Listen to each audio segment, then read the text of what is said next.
2 months. That's all it took for them to circle back, like scavengers drawn to the scent of loss. We hadn't even fully stepped out of mourning. Her urn still untouched on the mantel, her scent still lingering on the pillows.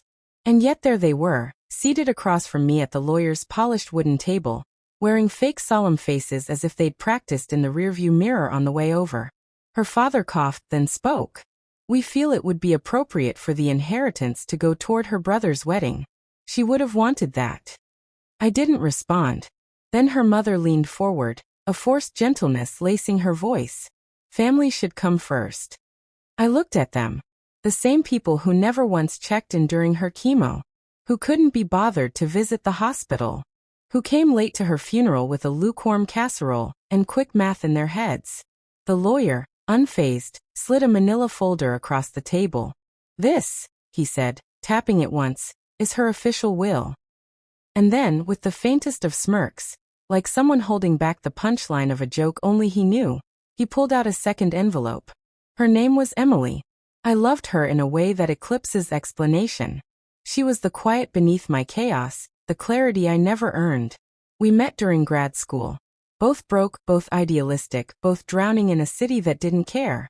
I had dreams scribbled in cheap notebooks and a mountain of debt. She had strength, vision, and a laugh that didn't fit the pain she'd known. We built everything from the ground up. Lived in a cramped apartment with a view of an alley and a leaking sink. She gave piano lessons on weekends. I worked graveyard shifts coding apps that never made it past beta. It wasn't much, but it was real. It was ours. When the diagnosis came, we fought. Together. Through treatments, sleepless nights, prescriptions we couldn't pronounce. She was brave when I couldn't be. And when the doctors gave her months, she didn't shed a tear. Instead, she made me promise one thing. Don't let them take anything from you. I didn't understand at the time. But she knew them better than I ever could. The first red flag appeared in the hospital. She was asleep, her phone buzzed. I glanced at the screen. A message from her mother. "Let us know when the life insurance comes through." I quietly forwarded it to myself and said nothing. After her funeral, they barely waited. Her brother emailed me a spreadsheet. A budget breakdown for his wedding, venue, catering, flowers, DJ. No condolences. Not even her name. Just a casual. "Since you're getting some money." That was the moment grief stepped aside, and a colder emotion took its place, purpose. I went through our files, not for nostalgia, but for leverage. Emily had thought ahead. Everything was meticulously arranged, joint accounts, trusts, life insurance. But one detail stood out. The inheritance wasn't money. It was in company shares.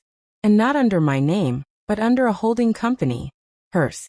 6 months before she passed, she created it. Quietly. Smartly. With a clause. In the event of her death, all shares would be transferred to her spouse, under private conditions. The second envelope held that clause. And a video. She appeared on screen, eyes tired but fierce. "If they're watching this, I want them to know I saw you. I heard every whispered conversation, every scheme." Then she turned to me. "Finish what we started." The lawyer paused the video. The room fell into a thick silence. Her parents turned pale. Her brother's face tightened. I kept my eyes forward. The lawyer slid a pen my way. "Sign here for full control." I did. But that wasn't the end. That was just the opening move.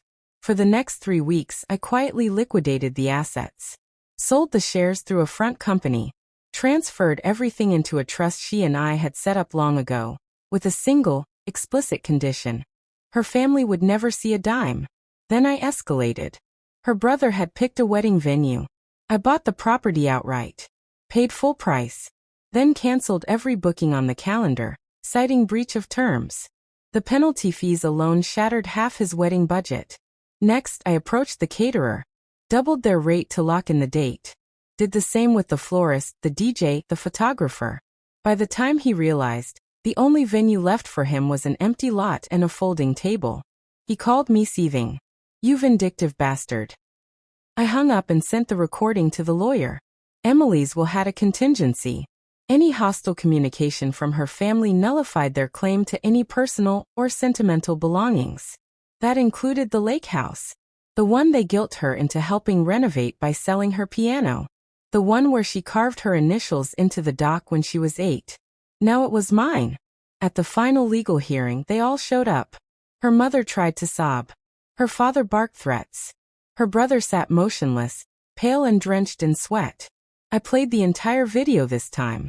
You used me my whole life, Emily said, unwavering. And now you want to use my death. But I planned for this. I made sure you'd lose. I made sure he would win. She smiled. And so did I. The lawyer handed me the final deed. This concludes the will. I turned to them. You can leave now. They shuffled out, heads low. Not a word. Not a glance back. Now I sit in the lake house. It's quiet. Still. Her piano. The one they forced her to sell. I found it in a second-hand shop 2 towns over. I bought it back. It sits by the window now. Sometimes I press the keys. Not to play. Just to feel her hands there again. She didn't leave me money. She left me a blueprint. A strategy. A war plan disguised as a love letter. Grief never really leaves. But now, it sits beside me quiet. And so do I. Because justice doesn't need to shout. It echoes. In every unanswered call from a wedding planner. Every glance they steal at a lake house they thought would be theirs. And every quiet second when the only sound left is the memory of a second envelope opening.